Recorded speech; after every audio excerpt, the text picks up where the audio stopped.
Thank you, Jackie, and good afternoon to everybody who's joined us here this afternoon. This is the first part of a series of webinars I will be delivering over the next coming months. The first today, I'll be focusing and concentrating on best practice around 360 and do's and don'ts around the implementation. The second part, I will look at using this type of approach and how it can feed into the performance appraisal process, reflecting on a case study and profile match 360. And in the third part of the series, I will look at emotional intelligence, how in a case study I used emotional intelligence EQ 360 specifically in facilitating a coaching or more longer term intervention and development program. So this afternoon, the key areas I'll be looking at is how a 360 can be used to create behaviour change and increase engagement. The next part, I'll be reflecting on a case study and looking at the tips around buy-in and how to encourage buy-in from employees at all levels, really across the organisation, and then do's and don'ts for effective implementation before we go to questions. So before I start us off, a key question to ask, well, what is 360 assessment?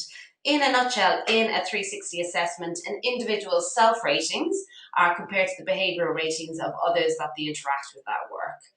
And one of the many benefits is that it can eliminate the potential bias you get from using a self-assessment only, as you also look at peer, manager, direct report, customer client ratings as well.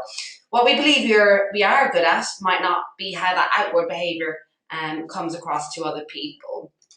And employees, some of the questions they can reflect on and ask, am I behaving differently with some people, particular groups, particular audiences, or are some people seeing me in a different light to how I see myself? So this all-round 360 perspectives really provides a particularly robust assessment and is a sound basis for reviews, appraisals, personal development, and can be used to support really a range of business priorities. And this is also echoed in a recent survey. This was completed by ETS, and they were looking at 360 feedback trends reflecting on the previous year. And the survey shows that 360 feedback is being used to support a number of business objectives or priorities from employee development across all levels. It's not just senior management, to culture change programs and facilitating culture change programs. The case study I'll be looking at in a moment will focus on the third and the fourth point, really looking at how it can support the performance appraisal process and also help to embed cultural values. A change in focus. So what I mean by this, we could all probably reflect on times when we've worked with people who were, by the organisation's definition, successful. They're hitting sales targets, getting the revenue in, hitting activity targets. However, these individuals were very challenging to work alongside or have as a manager. Organisations now, they're not just focused on bottom line anymore. They're asking questions, looking at soft skills. They're asking questions, are these individuals also displaying behaviours around team orientation? Do they have the right people management skills, for example? And although organisations will have assessed behaviours to some degree, of course that is the case, there does seem to be, when I'm out speaking with clients day to day, there does seem to be a general shift forward or an escalated focus on specific behaviours when it comes to effective work performance.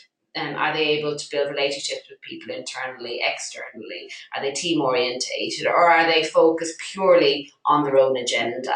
So rather than it just being a footnote at the end of a performance appraisal form, it now is really a key focus and a dimension in assessing performance, employee performance. And this also feeds in to a focus on organizational values. So looking at customer care, a focus on service, delivery and standards rather than just that bottom line. When we look at behaviour, when we're looking to measure behaviour, it is much more challenging. And very often it takes a top-down approach. So managers are assessing direct reports, looking at it in a very singular, one-dimensional way, and has in a very kind of one-dimensional perspective on that individual's performance. And as people, as managers, we all have biases. What we deem as good, what we deem as acceptable might not actually be the case. So this shift in mindset, how behaviours, impact and influence long-term success of the organisation, is a kind of a cultural change I see across many organisations, specifically in different industries. A lot of change going on in the banking, the financial services space, but generally you see this kind of shift in mindset. And having a very clear, unbiased approach to assess this is really quite key and a key part of that process. Engagement, again, a lot of discussion, debate and talk around this topic. Interesting figures, survey back in 2012 by Gallup looked at engagement across the globe. Their findings suggest only 13% of employees are engaged at work worldwide. I think that figure was a bit higher for the US, as much as 20%. And they make the distinction between being not engaged and actively being disengaged. So not engaged, meaning they lack motivation or are less likely to invest discretionary effort in organizational goals or outcomes. However, interestingly, I think 20 to 30% of individuals are actively disengaged, indicating they are unhappy and unproductive at work. So having a direct impact on productivity and also the potential for impacting on other people around them. The CEO, Jim Clifton, also weighed in on his thoughts about leadership and its impact on employee engagement. And he states, what companies will inevitably find is that the only way to make a person happy is to give them a job that matches well to their strengths. And I'll be touching again on that in a moment.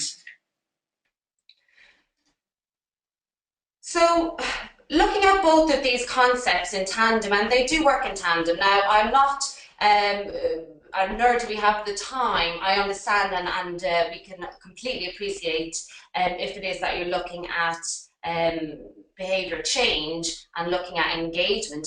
We could probably have months on a series of webinars on each of those topics individually. What I'm looking to pull through here is to reflect on how a 360 facilitates change or can facilitate behaviour change, and also how that can feed into improving engagement. So firstly, in a 360 assessment, it creates an additional level of self-awareness, that is not achievable, I believe, with any other approach. And addressing, so as an employee, addressing and being aware of the impact of your behaviour on the people around you is better for you, and it's also better for those around you and that you work with. So it has a really a direct impact on engagement. It is the organisation, and a key point, the organisation needs to pitch a 360. It is a positive process. Employees therefore see it as a positive experience. They view and see it as an opportunity to grow and develop their skills. And quite interesting, I think, there's been a couple of organisations I've been speaking with really, who their senior management team, or people within the senior management team, have actually put their own 360 report on the intranet for anyone internally to view. And that's a very positive approach, because what it's saying is we all have strengths, we all have weaknesses or blind spots, and it's not something to shy away from or ignore or hide. It's a real kind of positive approach, and it's looking also on the strengths that you bring to the table. As an organisation as well, why it facilitates engagement is that what you're saying you are important. We want to work with you. We want to support you. And it really relates back to what Jim Clifton said about matching people to their strengths. And a 360 focuses on what you're good at. It's not just about those things that you might not be doing, or those behaviours might not be displaying in the workplace. And I think this is really relevant in today's work environment, because people nowadays don't just stay, stagnant in one job role within an organisation. There's a lot of fluid movement of people throughout the organisation and across different departments, and this process can facilitate that. Again, research will show around engagement how positive relationships between employers and employees, and indeed between employees themselves, are also key to improving engagement and productivity. And also, a feedback-rich environment enhances both an open communication culture as well as driving motivation and trust. And it's only when people are engaged, motivated, and trust the organisation to which they work will we see a shift in behaviour in a positive direction. So reflecting on how, I wanted to take you through a specific case study, okay? And this is to show how it is we can go about facilitating and gaining buy-in and supporting a 360 process. So implementing a 360 approach with a client or internally within an organisation, and doing that successfully, I see it separated into 3 clear steps or stages. So firstly, the right approach, deciding on what is the right approach for that particular organisation. Some organisations design their own 360 assessment, and there's also a range of assessments and approaches out there that can facilitate or give you the platform so that you can achieve what you want to achieve in the 360. As an organisation as well, if it is that you currently have a 360 process in place, asking the question, is it working? Is everybody bought into this? And very often the answer is no. Very often I think organisations use a 360, and those who have might have done for some time, and it becomes a tick box exercise, which actually is counterproductive in the long term. Second step is the right behaviours competencies. What are you looking to achieve here? What's the behaviour change? What's your focus? What are the long-term objectives for you as an organisation? And then 3, implementing and embedding. And this really revolves around the training, communication aspects. What is it, the information, or how the information is taken forward, the follow through, the development plan. So just to break that down for you step by step. So reflecting back onto the particular case study I was working with, this client was a medium-sized organisation. The organisation, they were very results focused, and what they wanted to do, and I've listed some of they had a performance appraisal process and system in place, but in blue these are some of the questions they would ask. So list the objectives you set out to achieve in the past 12 months and how you performed against them. What do you think you did particularly well over the last year? So quite results focused. And what they wanted to do was establish a performance appraisal process that focused on particular behaviours. And so this was part of a company-wide culture change, and they had also brought in and designed new organizational values, focusing on things around customer service, leadership, being a team player, being committed, and being motivated. Although they had their own terms for these concepts, they were descriptively the same. So this was what the client was looking at, and obviously taking it forward, deciding on, well, what is the right approach for them. As I said, this was to sit alongside their existing performance appraisal, and kind of talking to them and looking at the long-term objectives and the language that sitted quite comfortably with them. One of the platforms we discussed was Profile Match 360s. And this is one of our off-the-shelf approaches that we offer here at PCL. And I'll be talking about that in more detail in the second session, where we're kind of looking at reports in a particular case study, again, from the perspective of a performance appraisal process and how you go about implementing that. But as a brief summary, 360 behavioural ratings are set against or mapped onto a competency framework, and you can see the competencies listed here.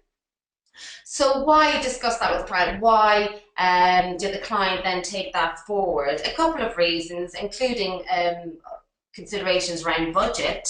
But the main reason, first being the language aligned up to the organisational competency framework and the values.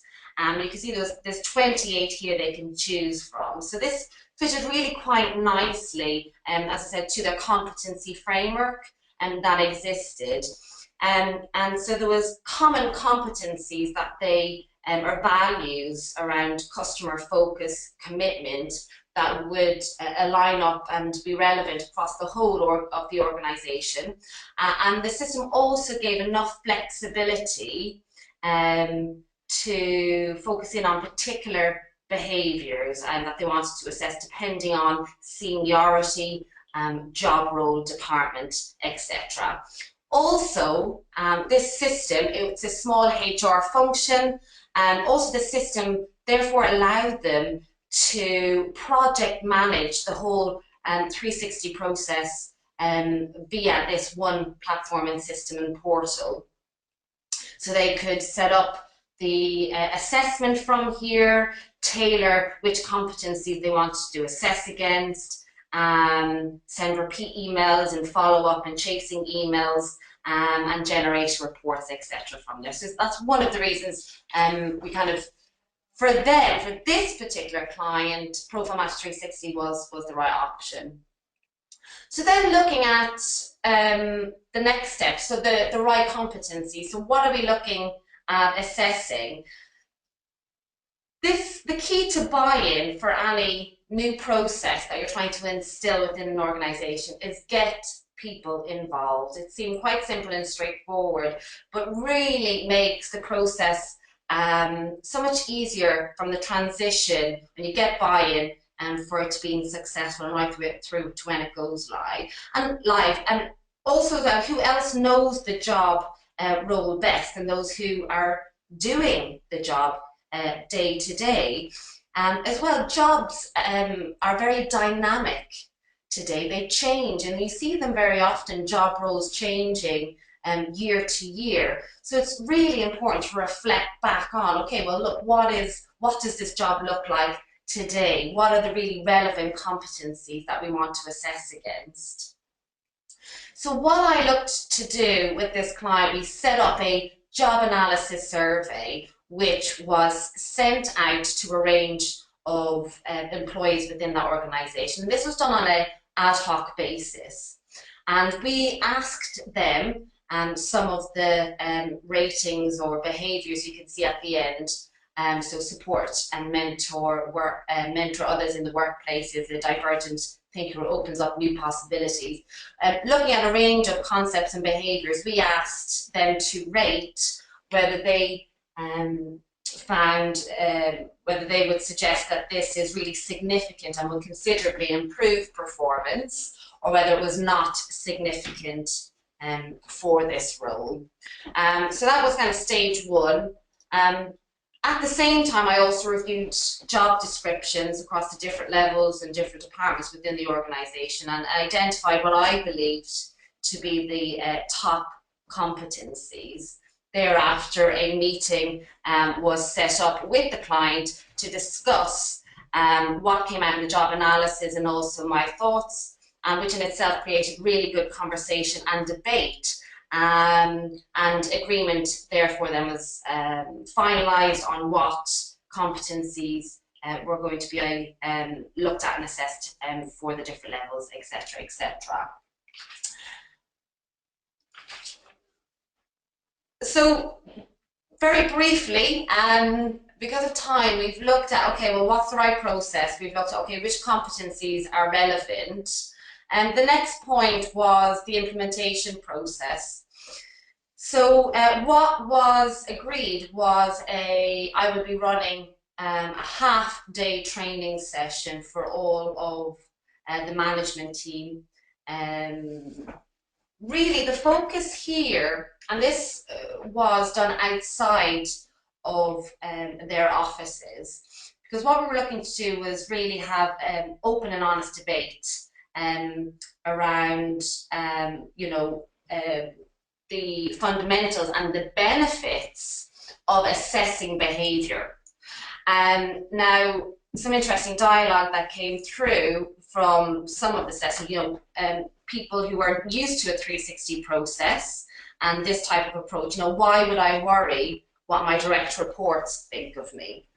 So dialogue like that created some really good debate and discussion, reflecting it back onto the organisation's values and also the necessity for change in mindset. It's important to be aware of how your behaviour comes across to everybody, not just management. Also reflecting it back onto case studies, and so it was working from real life data and also reflecting on reports. Because what we wanted to make sure is that when this went live, they felt very comfortable with the content, and also it wasn't as an intimidating a process, having seen the reports, digested it. Specifically, really, I found what the training people took from the training was around best practice for feedback. Some of these individuals had been managers for 10 to 20 years.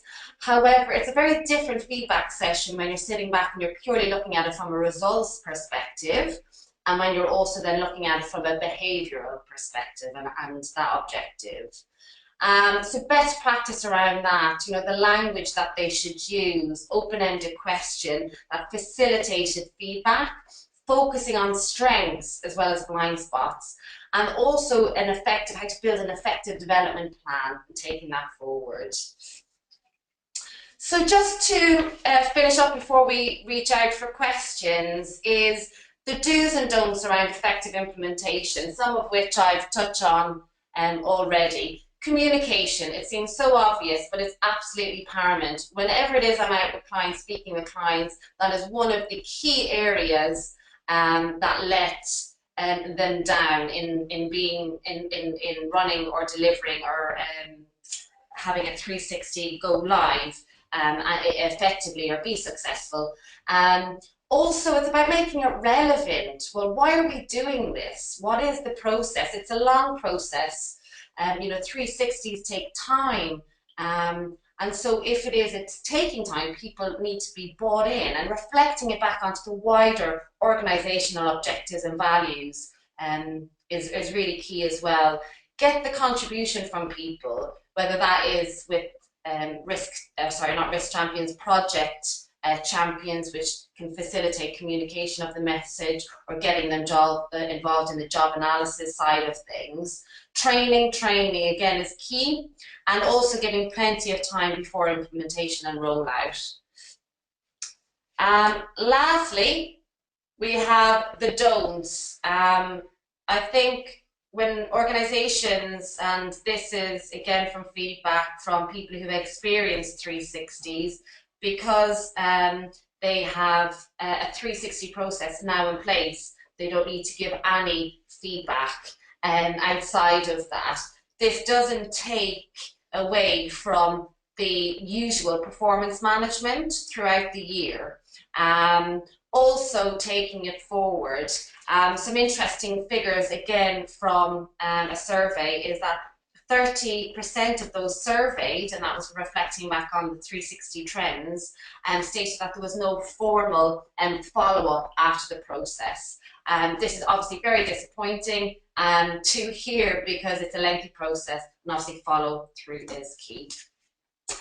Okay, well, thank you very much. We're over to questions. Okay, thanks very much, Grace. So we've got a question here. What types of questions would you ask on a 360 assessment?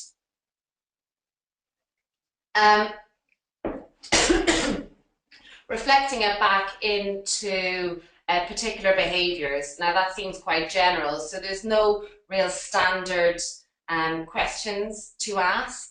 It is about reflecting it back onto what's relevant to that role. So are you looking, if for example, looking at that previous case that I was talking through, you know, are you looking at competencies around their people skills, people management, their leadership potential, or are you looking at concepts around how effective they are at planning and organising, kind of the attention to detail side of things? So it really does depend on what you're looking to assess and the behaviours you're looking to explore. I think as well, we very often talk about competencies. It's about breaking down the behavioural implications that sit underneath each of those competencies as well. So being very specific in what you're looking to measure and assess. Okay, that's great. Thanks very much, Grace. We're actually just running to time now, so for other questions that have been submitted, we will get back to you individually and respond to those. As you can see on the screen at the moment, we are offering a 25% discount on our Profile Match 360 and our EQ 360 certification workshops, and there's a reference code there for you. We will be sharing a link to the recording of this webinar as well as the slides, so we will be in touch shortly with those. So just want to say thanks very much to Grace, and thank you to everyone for tuning in. Bye-bye. Thank you.